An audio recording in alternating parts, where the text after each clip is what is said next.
The comments we just made. Without the comments that we just made, now that you've come on live and everyone's wondering what we're talking about. Yes, without the other parts of the vacation. It is great to be back. I'm still kind of orangey though.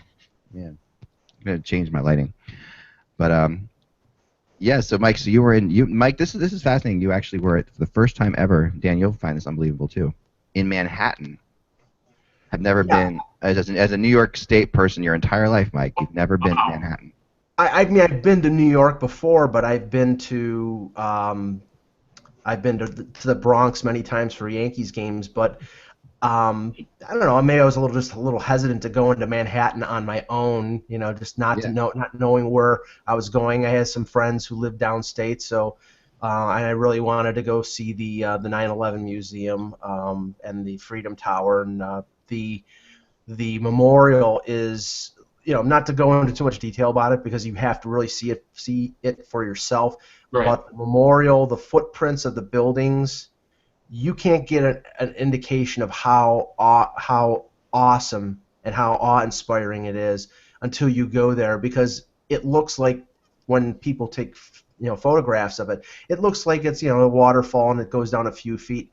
Yeah. This thing, the footprints of the building, I mean, it goes down stories. It goes down, like, I'd say at least 100 feet, maybe even more. And there's a smaller square in the middle of the footprints where the water goes down, and it has the names of every person who perished in the buildings and on the planes as well, including Ace Bailey and I think it was Mark Bavis. I think it was who were scouts for the Los Angeles Kings. The story that still gives me the chills is Bruce Boudreau was supposed to be on the flight out of Boston, Flight 11, the one that Atta crashed into the North Tower. So, it was, but went down there, and it was really interesting, and I'm now probably go back every time I go into the city. I'll probably go to Manhattan at least once just to get taken to the cleaners shopping someplace.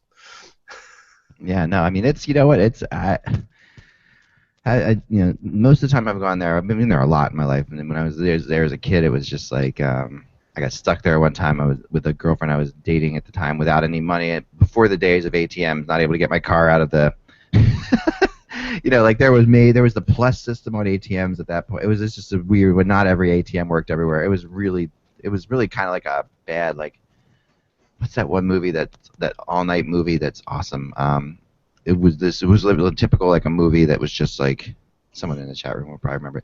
It was just a crazy scene, and I didn't go back to New York for years after that because I was just really, I was like literally scarred by it. But I've been there a lot, and of course the Rangers this year is covering them, and that was cool. The cool thing about the Rangers covering the Rangers was you really got a sense of the not too different than the Islanders, Dan. That this is a real hockey town. Like New York is a real hockey city. Oh, it totally is.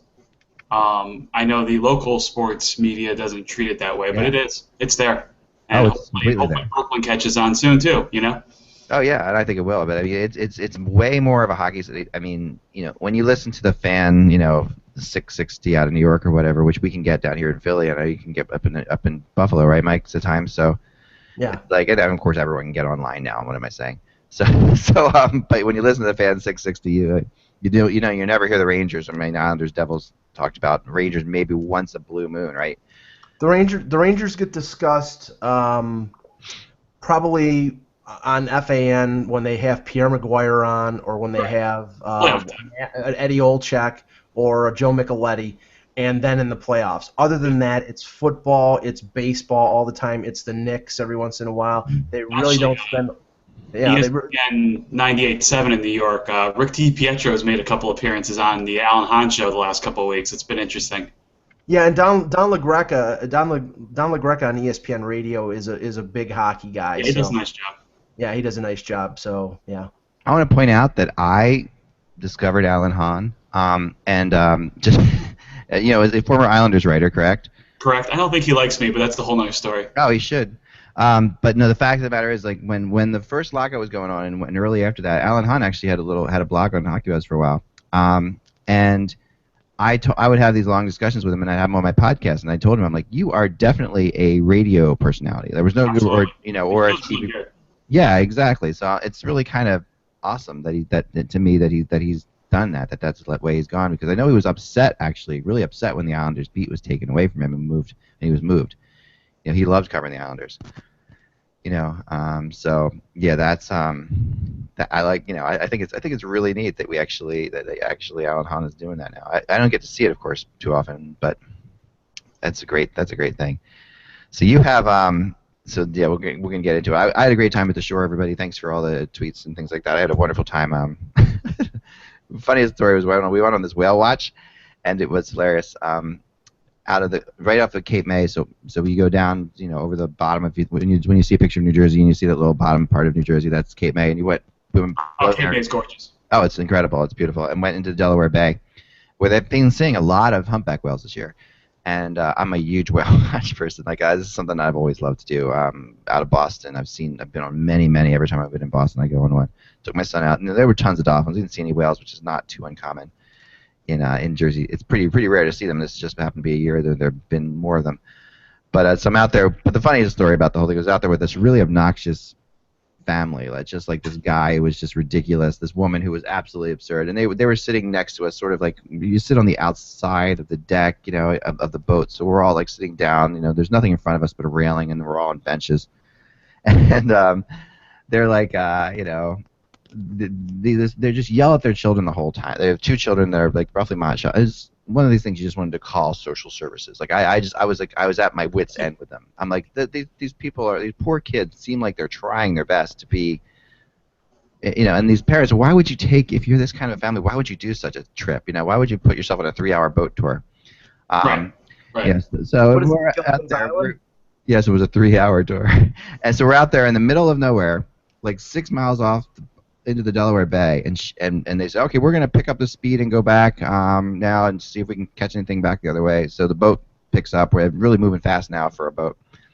And her one kid starts yelling, and she starts screaming, and she's sitting to the left of me, so the boat's heading this way. And so the water's whipping past me this way. And she's sitting left of me. She starts screaming at her son, what's wrong with you? And throws her iPhone down onto the deck. And it goes sliding past me on the deck, and I see it go like, boom, and right into the ocean. So this is a family that's already miserable. Now the woman has thrown her phone into the ocean. And my son, who's 9, he's hilarious. He's like, he looks up to her and says, well, maybe you could use Find Your iPhone. And to this, he was trying to be funny, and she's like, so it was just crazy. Yeah, it was just ridiculous. All right, so let's get into this show. We got lots to talk about today, and yeah, it's good to be live again.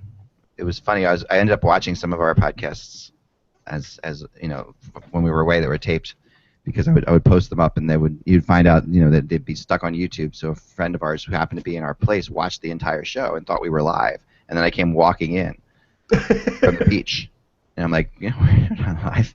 Wait a second, you're here? You're there? How are you doing that? I know, it's magic. The secrets of television. It's magic. All right, so the date is the 25th of August. And let me get one notes up real quick here. Dan, how's summer been for you? It's been good. It's been busy, very busy, but it's going good. Looking forward to getting some hockey going here. Yeah. I've been keeping the countdown. The rookie tournament in London, Ontario is a little under 3 weeks from today, with the Leafs, the Ottawa Senators, the Pittsburgh Penguins, and the Chicago Blackhawks. So I'm going to get my hockey Jones a little early, thankfully. Yeah. You will. You definitely will. They're fun. They are fun tournaments. Those rookie tournaments. I've been to a couple of them. They're good. They're really good, because these are guys. Some of these guys will never make the team, but they're there. They're there. They're shot. They're putting on logos of the teams that. Yeah, that's a big deal. That definitely is a big deal. I mean, the Islanders had that too. I want to talk about that because I heard a couple Islanders players talk about that as well. All right, so let's get going. Monday, August 25th, and I'll introduce myself, and then I'll Mike, then you, and then I'll just come back to me, and then I'll introduce. We'll do the usual. Yes, I'll introduce Dan. I will introduce Dan, so you don't have to introduce yourself, Dan. Okay, here we go. Sounds good. All right, cool. Let me get my notes up here. Sorry, I'm so disorganized. All right, Islanders Nets. Here we go. Hey, Hockey World. We're back. It's Monday, August 25th, 2014. I'm Michael Agello. And I'm Eklund, and you're watching the HockeybuzzCast on HockeyBuzz.com. Back from a week of vacation for me at the Jersey Shore. Mike was in Manhattan. And Dan was trying to figure out where and who the hell owns the New York Islanders. But we want to introduce Dan Petriw today, our great Islanders writer. How you doing, Dan? Oh, great Islanders writer. I'll take that. Okay. Absolutely. I'm doing great. Thanks for having me, guys. Never a dull moment. Never a dull moment in Long Island. There really isn't, and it's funny. I mean, I don't know if you saw the podcast last week or 2 weeks ago. I guess it was now, but we actually started talking about this whole thing when the sale was going down, and people were getting sued, and then were there connections to Putin, all this crazy stuff that I was starting to talk about. Well, let me explain that, Dan. At that point, the buyer of the Islanders was not known, and I was putting two and two together, thinking that if they were moving to Brooklyn, which they're still doing, then the possibility might be to be Prokhorov. Right. And then of course I got into geopolitical talk with Vladimir Putin, and we went off the rails. So and it went awry, and a lovely young lawyer from New York called me and set me straight on who was connected to who, and but at the end of the day, Dan, just the end of the Charles era, what are your thoughts on this whole thing?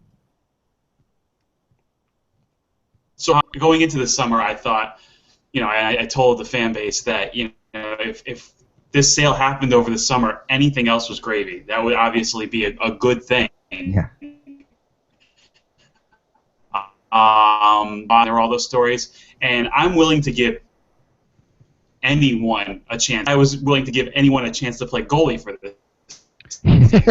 So when Barroway's name surfaced, I was a little skeptical, but at the same time, I'm like, okay, I'll give him a shot. I was just concerned that when someone needs loans to get to the money, I was like, oh no, are we going through this all over again? But at the same time, I was definitely willing to give him a chance. So now we have this new. Sure. Oh no, Dan, we're losing you. Hold on one second, Dan. We're losing you again. 1 second. Pause. Sorry, Dan. We've lost you. We lost you again. Shoot. Let's I'll text him back and let him know. Yeah. Why don't we log out? And Malkin in. Sorry. Let's log you out for a second, and then we'll get back to you. Just log back in, Dan. I'll send you another invite. In the meantime, it's a Google day today. we've had issues all day today, so it's no big deal. But like I was saying, it's so funny Dan brings this up because it's just like I love the who will play goalie part too. That's hilarious because it's absolutely true, right? It's been that kind of. It's been such a saga for so long now. It's just crazy. And it never seems to end. I mean, I'm just waiting. I'm waiting for the other shoe to drop and to find out that the new owner is Spano. That he's coming back and he's incognito. And right. I mean, it's a contest of which one is a bigger joke, the Islanders or the Phoenix situation. Because the Phoenix situation is never ending. We talked about it a couple weeks ago that there was now some problems with the disclosure between the city of Glendale and about the deal, and now with the Islanders. I mean, do we know that this new group that is purchasing? Apparently Wong is going to be a minority shareholder in the team for another couple years, so he's not out of the picture.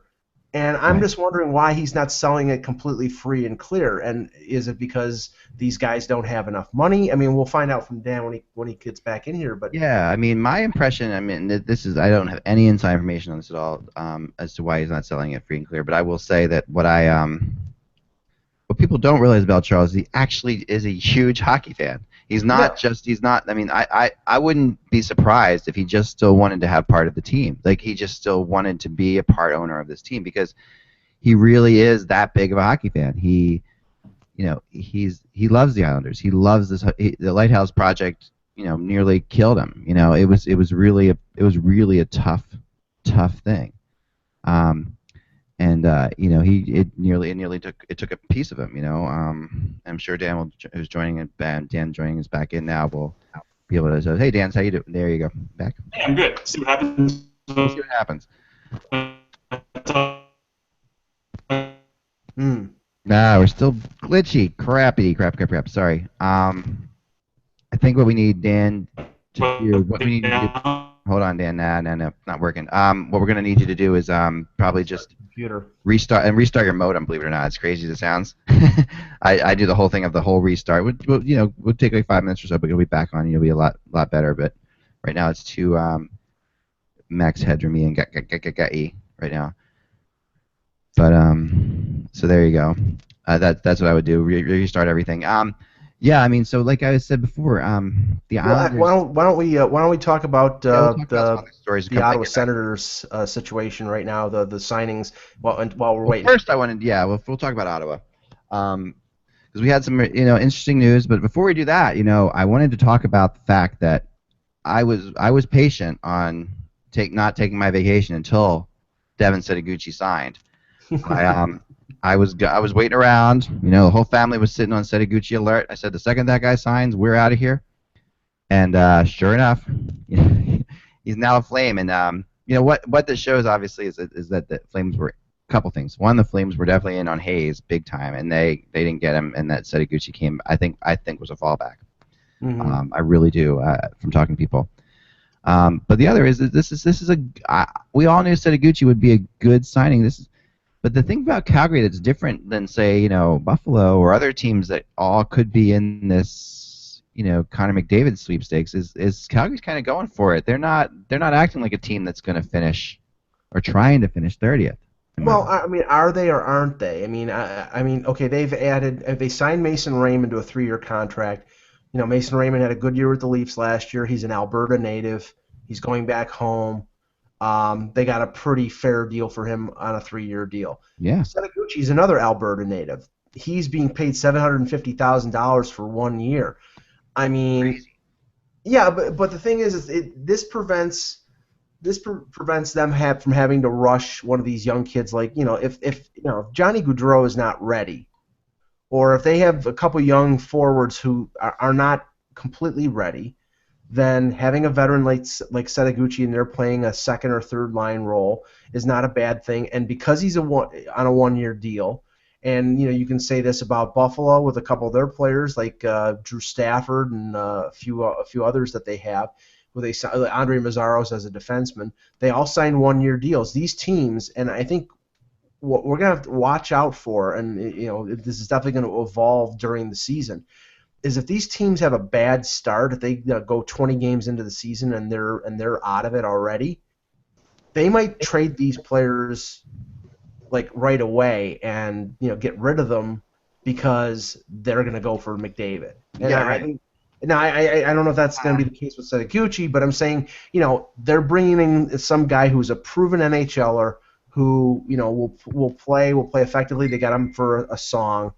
And maybe they get something out of him. And if he has a good year, and if Calgary is not in the playoff running, then they can flip him for a second-round pick or something. Yeah, they can, and he is a perfect type of trade deadline type player if he's having a half decent season, And if he's so cheap at $750, it's a joke. I mean, you'll definitely be in better shape. I mean, I just think that. I mean, Johnny Gaudreau is ready. He's ready. I don't think there's any question. But there are other guys they have there who might not be, And this is a smart movie. And someone pointed out in the chat room, which is very true, that Brian Burke has shown that he is very opposed to tanking seasons, as you well know, Mike. He's not a tank guy. He's gonna. Burke isn't running the show, but it's more like dare I say the Islanders situation in Calgary right now, where you have a whole group of people sort of working in, and what's always killed me about the Islanders is that actually a lot of teams in the NHL have been doing this for a lot of years. The Islanders just were more open about it. Right. This is not novel, but Burke is definitely at the top, and Burke hired a GM who really does believe that believe in Burke. I mean, this is a good situation so far, Mike. I'm sorry. Well, let me just say this, and this leads right into to talking about the Islanders. The only team that in say the bottom half of the league, or that is perceived as being in the bottom half of the league, who should not be tanking, is the New York Islanders, because they traded their first round pick. Right. If you are fifth, sixth, seventh, or eighth in your division a quarter of the way through the season, you are stupid if you're not trying to get 30th place and get either McDavid or Jack Eichel. It's proven. If you get these franchise guys and and you hit the home run and you build a team around them, you are going to win. And to me, teams like Calgary, teams like Florida, teams like Buffalo, if you got the opportunity and you're within 8 to 10 points, like halfway through the season, of being last overall, you go for it. And Mike, actually, if I can jump in for a second, yeah, it's almost, and when those teams have bottomed out, the problem is usually some of those teams are injury strapped and they're thin. We've seen it where the Islanders before, they call up a bunch of kids from Bridgeport. Those kids are hungry, and those kids are playing for roster spots. And all of a sudden, you end the season on a high note, and then you end up with the 5th, 6th, or 7th pick instead of the 2nd or 3rd. So it's almost like a double-edged sword. You almost want the malaise that got you where you are to stay there. Well, when you bring up these kids, obviously they're hungry, and then all of a sudden you see a lot of bad teams go on winning streaks in March and April. Yeah, yep, that's the Maple Leafs. They did that. They did that for 3-4 years in a row. When they had their first round picks, they would either call up these guys, or their veterans would all of a sudden, find that magic elixir, and they would start playing well. Where was that in November and December when it mattered? Exactly. Well, it's so hard to tank in the NHL. It really is. I mean, because it's harder now than ever was before, because young players are closer to playing the NHL than they were before. There were times when younger guys you could definitely say are a couple years away, but now, honestly, there's plenty. There's always going to be four or five, even 10, 15 guys from every draft that are going to jump right in. That never happened before. So when you bring those guys up, they're hungrier, like you said, Dan. They're willing to do anything, and it's really hard to sit back and talk, and try to tank. I mean, the only way you can really tank is by putting certain players on the ice at different times, and otherwise you can't stop those players from trying to make the team. That's just not going to happen. So they're going to be out there and they're going to be working hard. Well, yeah, you can't. Okay, no player in this league, no manager, no coach is going to either admit that they're tanking, or the players are not going to try to tank because they're playing for jobs. That's understandable. It's the job of the manager. And, Tim Murray, he lost players this year. He brought players in. You ask most people, the Buffalo Sabres did not get significantly better. They, I think in some cases they actually got worse. They got rid of a guy like Steve Ott. They bring in Brian Giunta. I think Brian Giunta is a little more longer in the tooth than Steve Ott. So I don't think they got better. And they benefit. They have a lot of young kids. They're going to play a lot of them.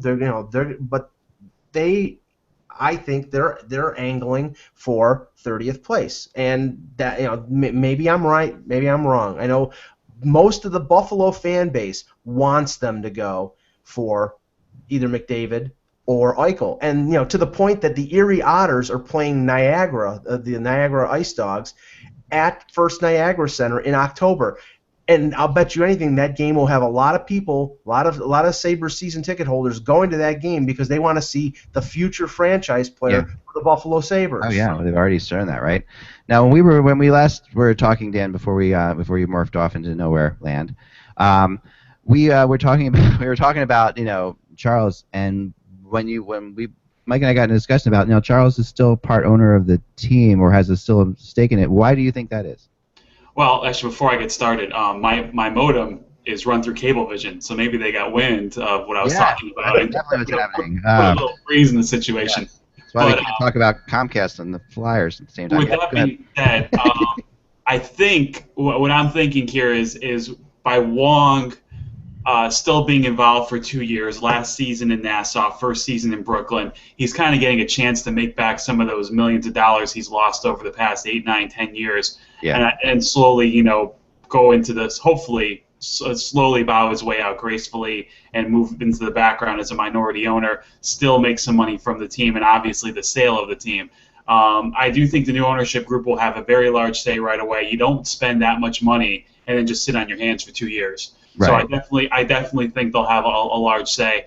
and it'll be interesting to see what happens this season if they want to bring in their own personnel, coaching staff, general manager. Garth Snow will definitely be under the gun this year. They cannot give the Buffalo Sabres a top 5 pick. They can't. Yeah. They have to be good this year, and I think if you see the moves they've made in the offseason, it reflects that. They addressed the goaltending situation. They've vastly upgraded their forwards. The defense is still a work in progress, which I wrote about today. Obviously, they have an abundance of forwards, so hopefully they can bring someone in maybe before the during camp, via trade. There's definitely some players that they can move to try and get a defenseman, or maybe I could definitely see some camp invites coming in too, because there's a top forward spot, a top 4 defensive spot on that team to be won, and it's just a matter who wins it. And they also need they have legitimate 5, 6, 7 top defensive prospects in their organization. Of their top 10 prospects, I would say 6 or 7 of them are D-men. They just need one of them to step up and not be a top 4 defenseman, but just be serviceable like how Calvin DeHaan was last year. If they can get one of those kids that they can trust, that they can put in their lineup, I think they're going to be in pretty good shape.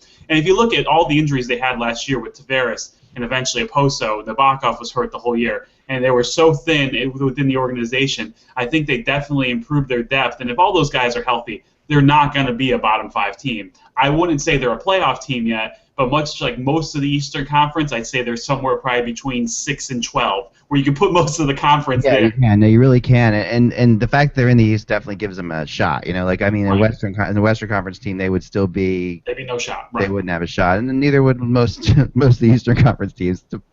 Probably with the exception of maybe 2 or 3. So yeah, they're in that boat, and this division, which is so fascinating, because you have the Rangers, who everyone's going to, the Rangers went to the Stanley Cup Finals, but there's no saying that they're going to make the playoffs next year. Right. The Devils are definitely in transition, but they're always in transition, and it's impossible to sit there and make a prediction on the New Jersey Devils. I mean, the year I predicted them not to make the playoffs, they went to the Stanley Cup Finals. Right. And they're always old. They're always old. They're always old, and they seem always slow and thin, but at some point they're always there. Like the bottom won't fall apart there. Oh yeah, and now they're very, they got all these Czech guys together now, and that who knows what that's going to do, and and then the Flyers are the Flyers. They are improving, but their goaltending's always iffy. They really are a young team, but people don't seem, the Flyers' issue has been that they've always had like a Lecavalier around or whatever, but at the heart of the Flyers are actually a very young team. But teaming in Lecavalier, these guys are could be out this year. Who knows? They love former Islander defensemen too in Philadelphia. They love former Islander defensemen, and McDonald's was a great pickup for them. He played very well for them. It really shocked me actually as how well he played for them. And a lot of that could just be because he didn't have as much pressure on him all the time to play as many minutes as he did on the island.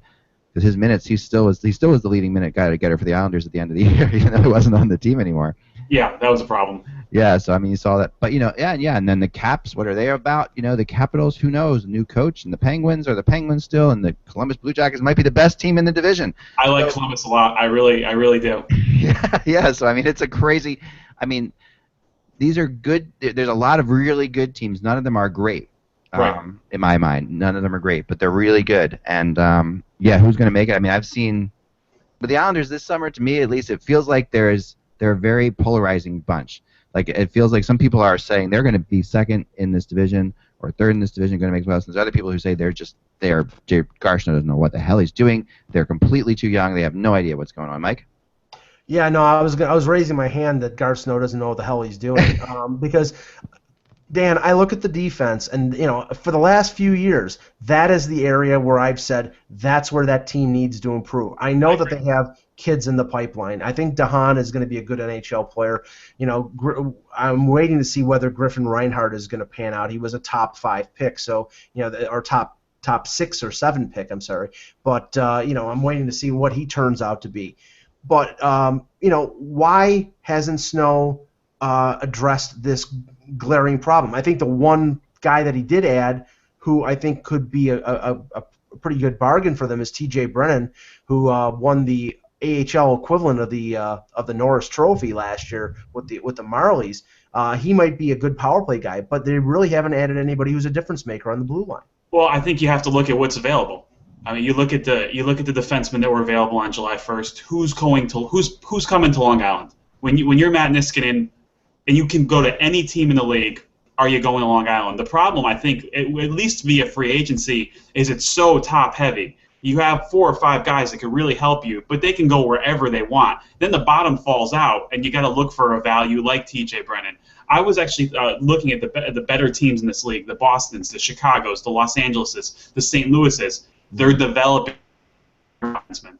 And the top 4 defensemen just are not available normally on July 1st. And they're also not normally available via trade unless you want to trade Brock Nelson, you want to trade Ryan Strome, and I completely understand why they want to hold on to those guys.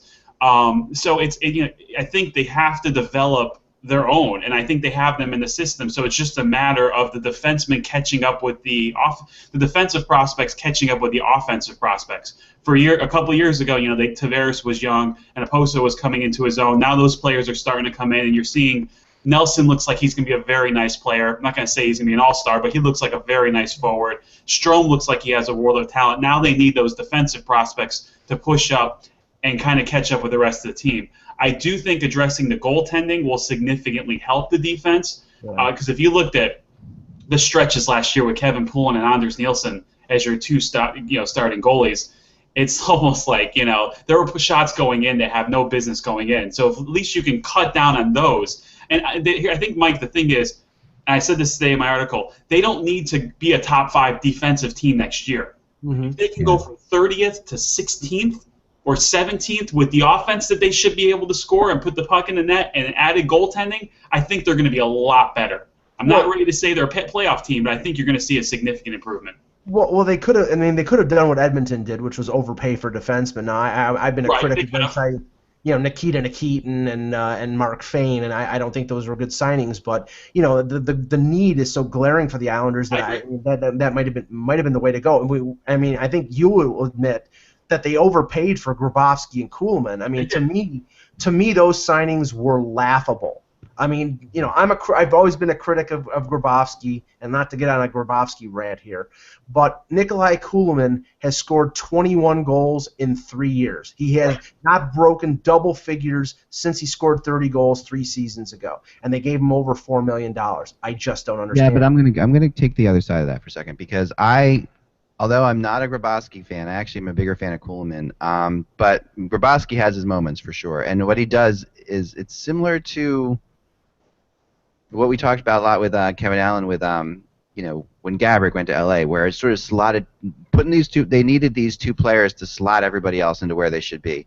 Like Clutterbuck, Nielsen, Grabner, those guys are third liners. They should be third liners. Colin McDonald was playing second line minutes. Right, and that's what's happening. So they need legitimate second line. Grabovski is a second line center. There's no question about it. Okay, he's not I don't think he's a great second line center, but he is a second line center. Kuhlman is expensive, but also really good two-way player, which they actually need on this team. They have a lot of offensive players, but now you look like Josh Bailey. And you wrote a really good article about Josh Bailey a few weeks ago, or a week ago, I think it was. Just on is it time to cut ties with him? I mean, Bailey, in my opinion, slots down like your 4th line. Right. He's not a 4th line player, and you don't draft you don't have a Josh Bailey in your system to play on a 4th line, so. That he's on the trade block. There's no question he's out. He's on the trade block.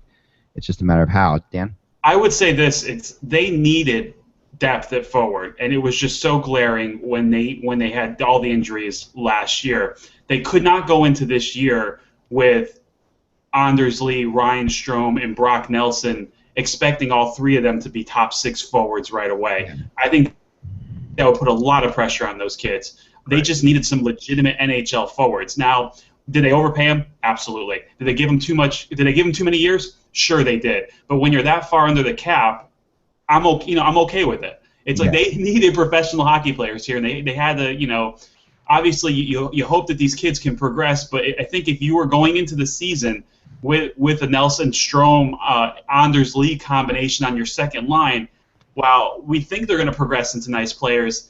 Boy, that's a lot of question marks. So I think Eki also brought up the good point is they're responsible defensively who they brought in, and that's a desperate need. There was too many times where Bailey was floating Yeah. I like Michael Grabner, but for someone who is as fast as he is, boy, he doesn't always back check. So, Right. they just definitely they needed some more depth within the organization. So now you can take these kids and maybe put one guy, maybe Brock Nelson wins that top line spot with Tavares and the Poso, and then you can put Strome on a second line, maybe leaves your third line, or maybe he starts in Bridgeport, and now you have options. For the first time in a long time, they actually have some tangible options as opposed to question marks. Now, haven't I heard that they want Nelson to be a center, though, right? They really do want him to be a center. I really think once you get into camp, I really think Nelson's the front runner to play with Tavares and the Poso.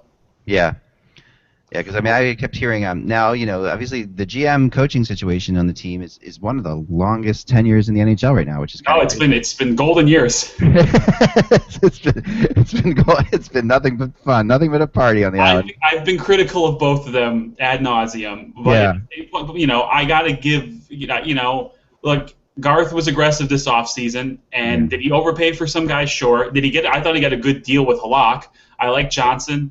I got to give credit where credit's due. At least there's been some effort. They got over the cap floor for once without, bonuses and bringing in some fake, phony contracts or having to play first-round picks that aren't ready. So, right now I can't crush him.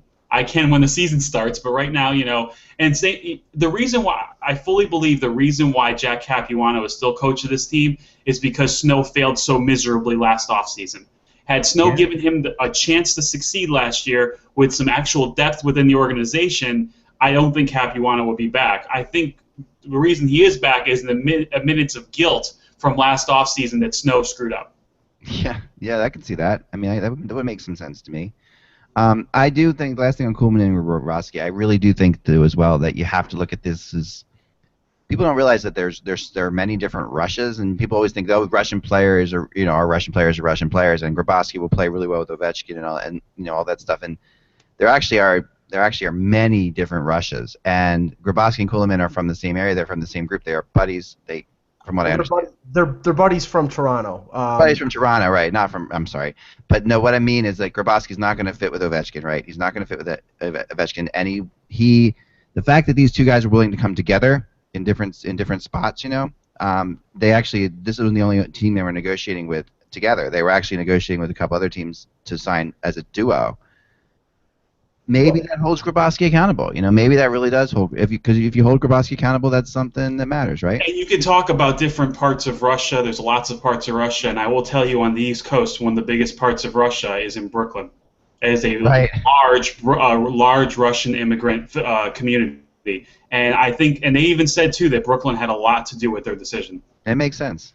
Yeah, and well, let's just say this, I heard this after the signing. They said that Grabowski will be the cure to what ailed Kuhlman in terms of his goal scoring, because like I said, 3 years he scored in single figures. 2 of those 3 years, his center was Mikhail Grabowski. So right. I don't think that's the case. He is a fine two-way forward. He is a really good penalty killer. He's tough along the boards. They need all that.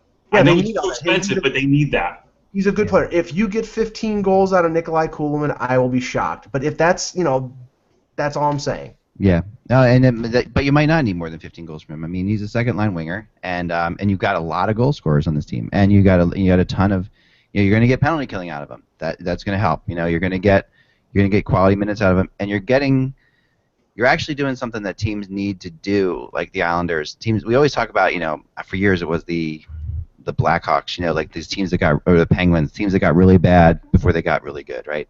And part of that model is not just, Edmonton's a perfect example of how it doesn't work sometimes, right?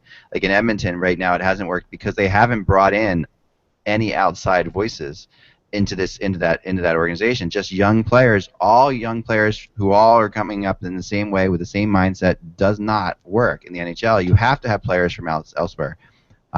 You need them, and this is what Chicago knew. And when Chicago first time around brought around a guy like Michael Handzus, or just a different player who's not looked at as very valuable, but actually just brings in a different perspective, and this it'll help everybody in that room that Kuhlman and Grabowski are there. That's going to matter to them, I think.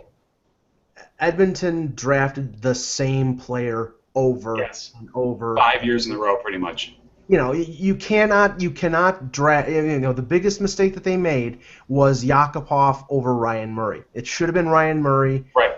And if it's true that the ownership vetoed the general manager, then the general manager should have quit right on the spot, because if you're going to tell him to make that decision when Yeah. you've drafted Nugent Hopkins and Taylor Hall and you had Eberle and you had Sam Gagner, how many more small talented offensive forwards can you have? You could have even moved down. You could have moved down. Well, I'm sure Columbus was like, hey, you want to flip spots? You want yeah. Columbus wanted Yakupov in the worst way too. That turned out to be a great thing for them, but that's not how I remember it played out. They were really upset about losing that ping pong ball contest, but at the end of the day, it was all for the better. And you touched on Halak. Last thing I want to talk about with the Islanders too. I like this. I like the idea of Halak. I'm a Yarrow Halak believer from way back in the days, before the Canadians went on their run with him. And what I've always liked about Halak too, which plays into the Islanders system, is he's the kind of goalie who plays better with a lot of shots on him. Perfect. He's gonna be in good shape in Long Island then. Yeah, and that's honestly the case. I mean, this is why in St. Louis they didn't quite get him as much as they wanted to, because St. Louis plays a really good defensive style. But Halak, when he was at his best, he was getting bombarded. I mean, we remember years, in Montreal that the Canadians would only win if they were outshot. Right. With Halak in goal. So, I think he's the kind of guy. He's a really hardworking goalie. He's a really he's an intense guy. I've dealt with him both at the NHL level and at the Olympics, and he can really dominate. I mean, Halak had a tough Olympics this last time around, but 2 Olympics ago in Vancouver, he was pretty incredible. He was.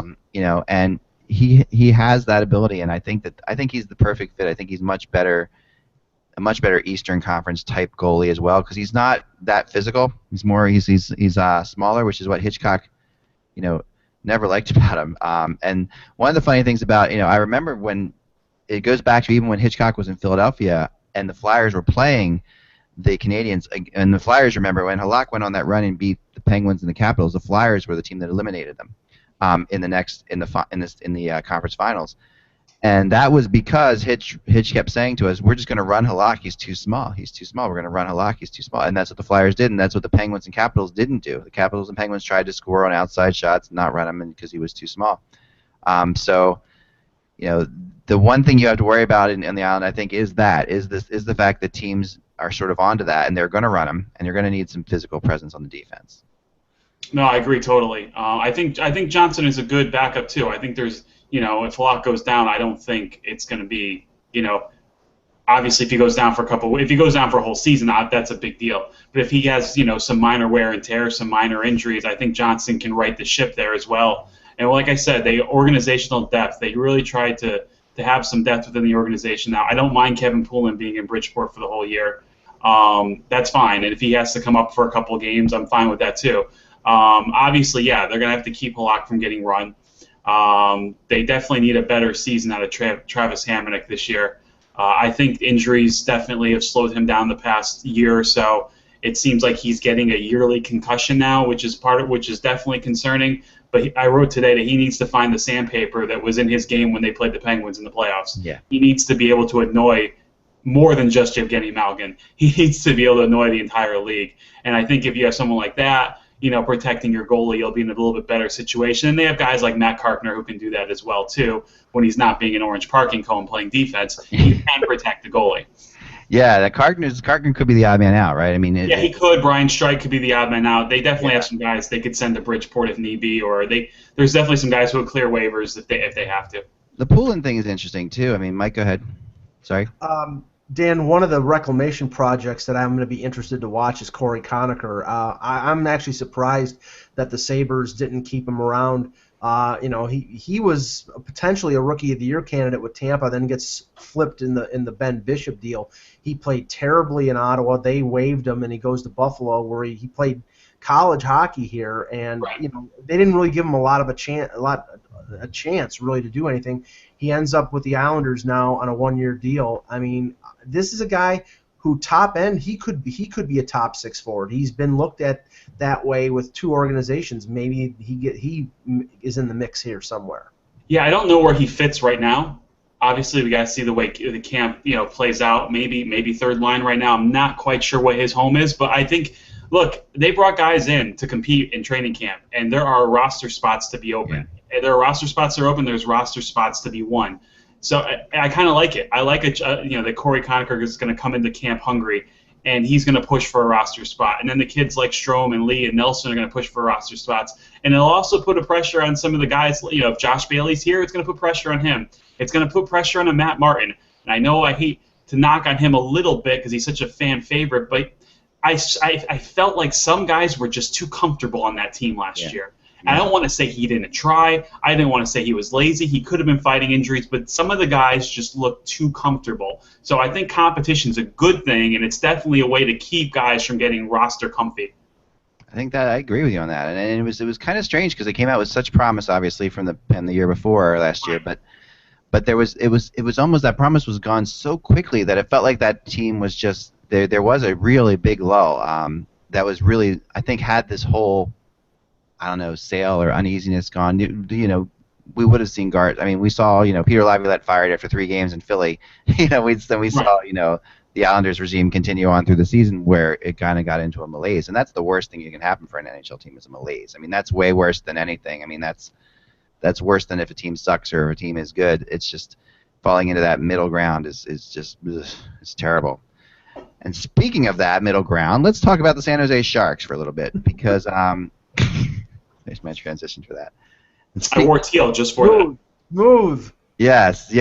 So the Sharks. So Patrick Marleau holds a lot of records for the San Jose Sharks. If you look at the San Jose Sharks record books, and one now that he holds specifically, may hold for the entire NHL, is having letters ripped off his shirt twice by the same franchise in a few years. Going from losing his C a couple years ago to losing his A this year. Now the Sharks have come out and said that they're taking the captaincy away from Thornton, taking the assistant captaincy away from Marleau and the other assistant captain, whoever that was, I forget.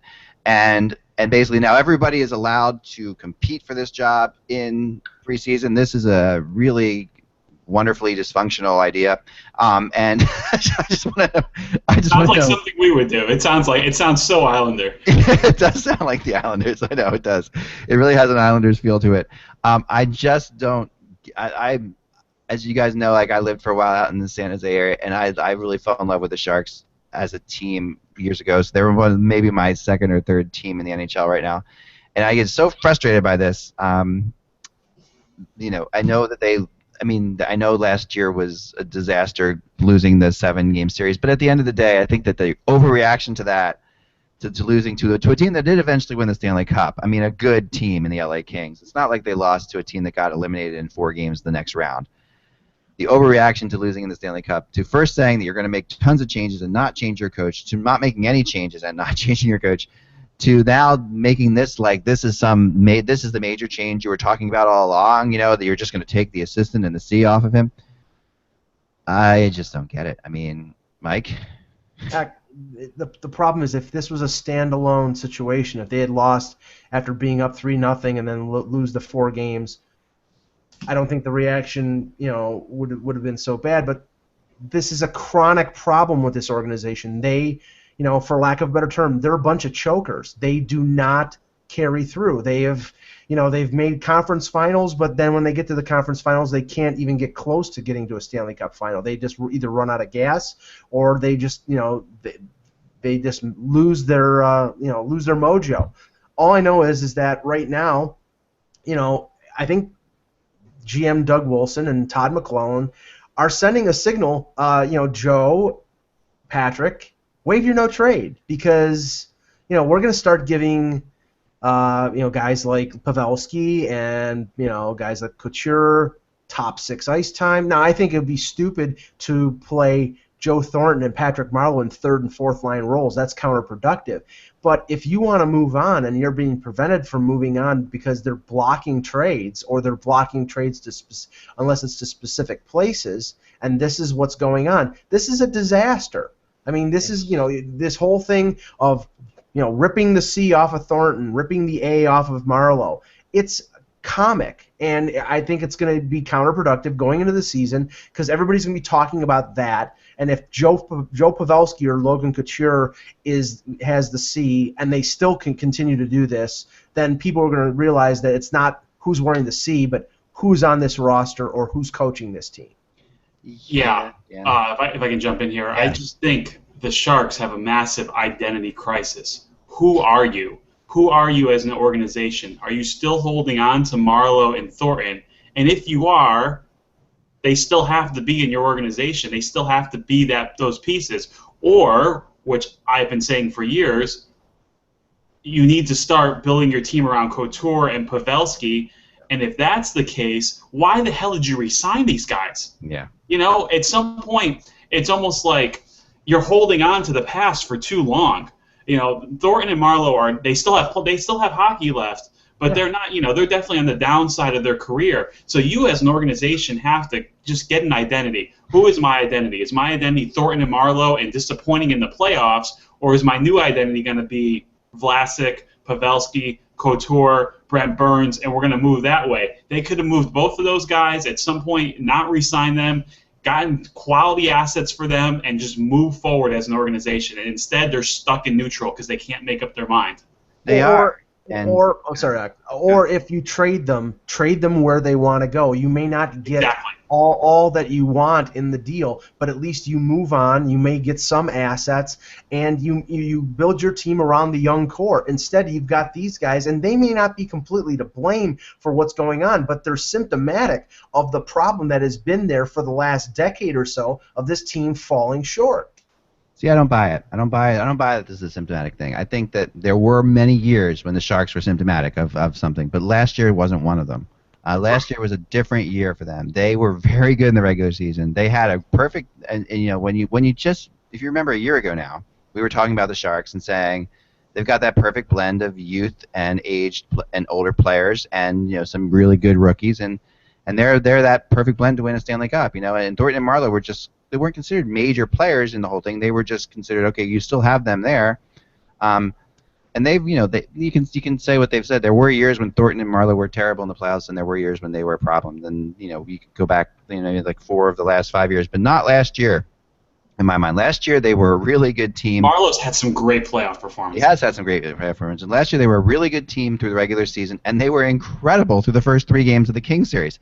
I mean, this was a team that took a team that won the Stanley Cup the Kings won it going away. Make no mistake about it. They took them. They beat them up for 3 games. I mean, they really beat them up. And this is not. So you're not looking at a team that, you know, is weak in any way, shape, or form. Not physically weak. Yeah. Mentally, yes. Okay, fine. When they hit that point where they need to take that next step further, that next step to go forward, they just never be able to seem to do that. All of a sudden now the goaltending's a little, you know, all of a sudden it's like they can never just keep that momentum pushing in the right direction. And you know, I just don't. It's like it's almost like show me. They need to show, even when they were up 3-0, I was still like show me. Just show me. No, as a Sharks fan, all right, we said at the time, you know, if anyone can blow this lead, the Sharks can blow this lead, and that was definitely the case that we knew that it could happen because they've been in that boat before. But still, what you didn't need this summer was such an ambiguous, such ambiguity throughout the summer. Just like nothing, we're going to make big changes. We're going to trade. We're considering trading Marlowe and Thornton, then not trading Marlowe and Thornton. And there are some people who tell me that there were some trades that those guys turned down. Because there are no trade clauses, but I just at the end of the day, what is it really? What were they doing? And you know, the coach, you know, a lot of people lay it on the coach. And this is just a situation where I think the coach could have gotten axed. But McClellan is a great coach, but maybe you bring in. Yeah, right. See, this is the thing. You would take the team. I mean, anyone in the East would take the team. Yes, I would. I mean, this team would dominate the Eastern Conference. As they are right now without any changes at all. Forget who wears the A or who wears the C. It doesn't friggin' matter. This team is a really good team. They have really good players. There's some great young rookies. I mean, Pavelski and Logan Couture, these are superstars. You know, it's just this is a crazy situation. Yeah, and Hurdle and potential is really this is a crazy situation. And it's also a weird market because there's no one covering the team.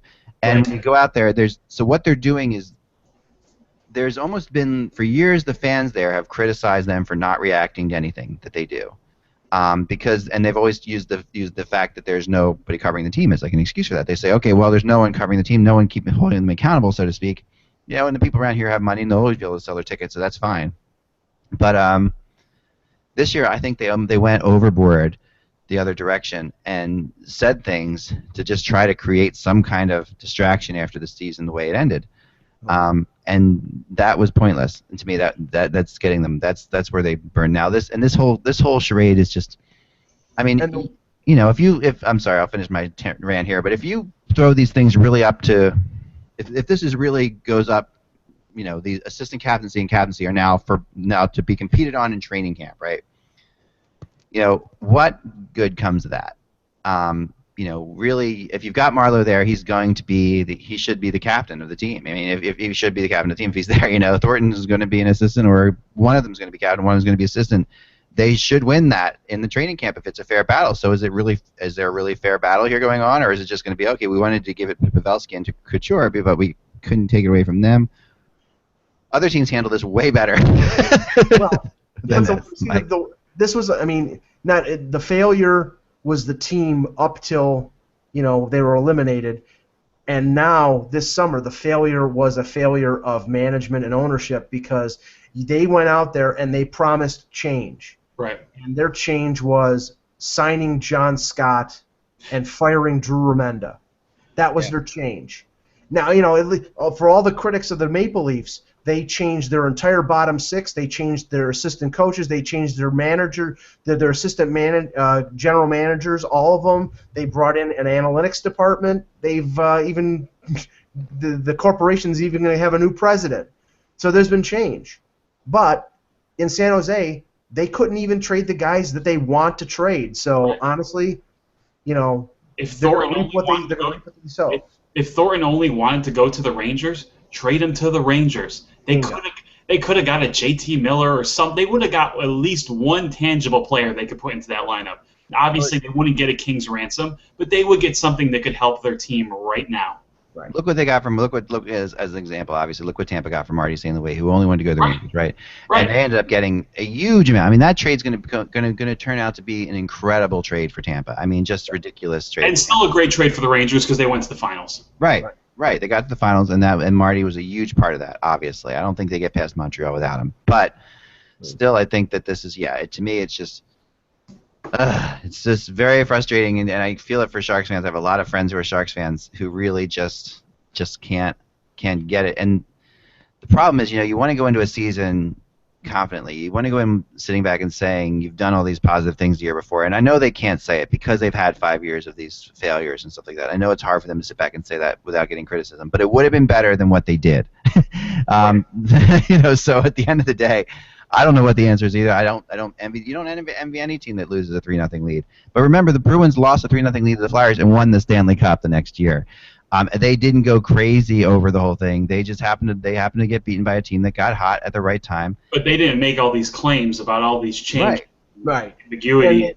And the Bruins were without Tim Thomas or Tim Thomas was not the same Tim Thomas because of injury, and then came back the next year and won the Conn Smythe Trophy. Unless you have a goaltender out there to replace Antti Niemi who can stand on his head like Tim Thomas did in 2011, I don't think the comparison is the same. The construction of the clubs are completely different, and the mental handicap that they have right now. Basically not being able to follow through, and it's been borne out over years, is crippling. They need something to change that. Yeah, and they lost probably their best defenseman, and Boyle, who was really a big player for them, and really logged a lot of minutes, played every possible situation. That's hurting them too. I think that what the Bruins did really well after the loss of the Flyers is they just kind of took it. They're like, okay, we lost the Flyers, we blew a 3-game lead. That's really embarrassing. We're going to come back next year all hell's blazing, and that's how they did it. And it wasn't like we're going to change everything. It was like we're going to come back now being way angrier about it and way more ready to play, which is what they did. The Bruins came back completely out of their minds the next season in the beginning of the year, and and that led them to not only I've talked to people in Boston, and players even who say that 3-game losing a 3-0 lead against the Flyers was usually responsible for the next 2 trips to the Stanley Cup Finals. Just had the whole process of, what they went through and how they got used to it was vitally important to their growth as a team. And that growth doesn't happen if you make a lot of changes, because those people aren't responsible for that anymore. And to me, this becomes like a skirting responsibility issue, which is what the Sharks have done in the past, is skirt responsibility. So that's a lot of ranting, but that's my Sharks rant. When I read that article on vacation, I was just like, oh Lord, again. I mean, just like again, remember that. On giving. Yeah, I mean, remember the whole captaincy and the sewing a C or sewing an A on your jersey is a really interesting thing in and of itself. The dynamic of that in hockey, as we know, like in other sports, they don't really do this. They started to do it in football and baseball. A couple teams have C's or whatever, but to hockey players, it actually does really mean a lot. It still does mean a lot. It's like, it's from the time you're a youth hockey player and you get a C on your jersey till the time it's always means a lot. So that's taking this away does mean something, and there's nothing positive that can come of it. I mean, we've seen other teams do it. The Flyers, remember ripping off Lindros' C and giving it to Eric Desjardins and all this Ron crap. Francis. Yeah, right. It's never. I'm a Whaler fan. I'll never forget Ron Francis getting his C ripped off. Yeah, and it never plays out well. It never works out. Franchise, and he was traded before you knew it. Right, and then he went on to win a Stanley Cup. So Yeah, I mean, it's just it never goes well. This kind of thing never goes well. But the show went well, and thanks, guys. I appreciate everything. It was great having you on today, Dan. We're going to have you back a lot during the season. You do a great job. Thank you so much. Anytime. Look forward to it, guys. Thank you. Awesome. And Mike, tomorrow I think we have to talk a little Maple Leafs because of all that went down with Tim Lewicki and stuff like that. So we'll definitely talk Maple Leafs tomorrow, and we'll get so for those Maple Leaf fans out there who want to rant about that, when we weren't on last week, couldn't rant about it. I got a couple people who emailed me saying, "Why aren't you on? I want to rant about that." So we'll be on tomorrow to rant about the Leafs. Probably at our normal 1 o'clock start time tomorrow. So that's about it, guys. Remember, without the buzz, it's just hockey. Thanks for joining us. Talk to you soon.